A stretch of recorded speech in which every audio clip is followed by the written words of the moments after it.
There's a certain kind of person most people don't fully understand. They walk into a room, and within seconds, something feels off. Nothing obvious is happening.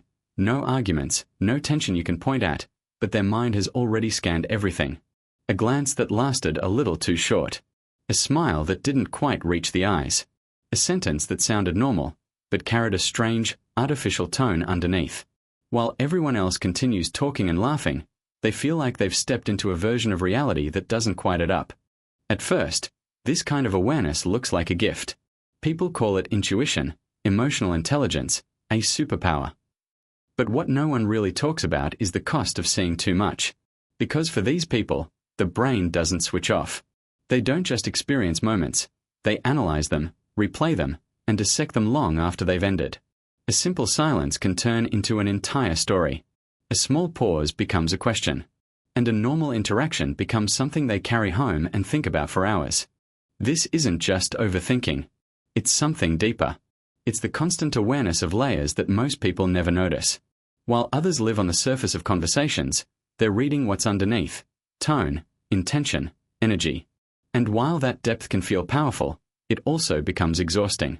Because when you see everything, you don't get to rest. To understand this, you have to go back to where this awareness begins. For some people, it's simply how they were born. Psychology calls them highly sensitive individuals. Their nervous system is wired to pick up more detail, more emotion, more subtlety than average. The world, for them, is not normal resolution, it's high definition. Everything is sharper, louder, more intense. But for others, this awareness wasn't a gift, it was a necessity. It was built in environments where unpredictability was normal. As children, they had to read moods to stay safe. They learned to recognize tension before it exploded. They learned to listen not just to words, but to tone, footsteps, silence.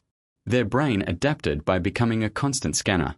And over time, that survival instinct didn't disappear. It became part of who they are. One of the clearest signs of this is constant analysis. For most people, a message is just a message. But for them, it's a signal. A boss says, "Come see me later," and their mind immediately starts searching for meaning. Was there something wrong in the tone? Did I do something? Why does it feel different? While others move on, their mind stays behind, building possibilities. And that analysis doesn't just stay external, it turns inward. They don't just feel emotions, they monitor them. They question them. They judge them. Instead of simply being sad, they ask why they're sad, whether it makes sense, whether they should feel differently. Even joy doesn't escape this. They can laugh in a moment, and immediately analyze how that laugh sounded. It's like living life while constantly watching yourself live it. Over time, this creates something else, a loss of innocence in relationships. They begin to see patterns behind people's actions. Kindness feels layered. Compliments feel strategic. Even affection can feel like it carries hidden conditions. They don't become negative, just cautious. Because once you see behind the curtain, it's hard to pretend it isn't there. Then comes the part that drains them the most, empathy that never turns off. They don't just understand how people feel. They absorb it. A tense room makes their chest heavy. Someone else's anxiety becomes their own. A conversation that affected someone else can stay in their body for days. People feel safe around them because they listen deeply. But what most don't realize is, being that person comes with a cost. Because when you're always absorbing, you rarely get to release. And eventually, this awareness reaches the body. Small physical sensations start to feel like signals. A faster heartbeat becomes danger. A moment of tension becomes anxiety. The brain, trained to detect threats, begins misreading normal experiences as warning signs. And this creates a loop: awareness feeding anxiety, anxiety feeding awareness. To cope with this, the mind develops one final strategy: control. Not control over people, but control over outcomes. They begin trying to predict everything.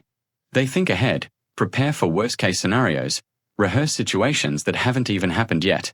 It feels like protection. But in reality, it pulls them out of the present and into a constant state of mental simulation. And that's the real trap. Because in trying to avoid pain, they slowly stop living fully. So what's the solution? It's not to become less aware. That's impossible. Awareness isn't a switch you can turn off. The real shift is learning not to carry everything you notice. Learning to see, without absorbing. To understand, without holding onto it. It starts with simple truths. Not every silence has meaning.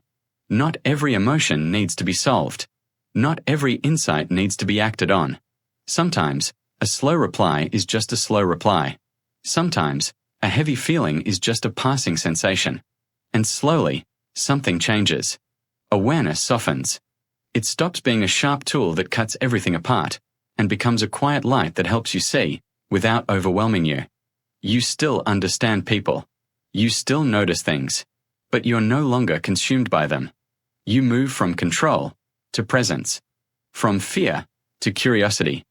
And for the first time, you begin to experience life, not as something to analyze, but as something to live. Because the goal was never to stop seeing deeply. The goal was to stop losing yourself in everything you see.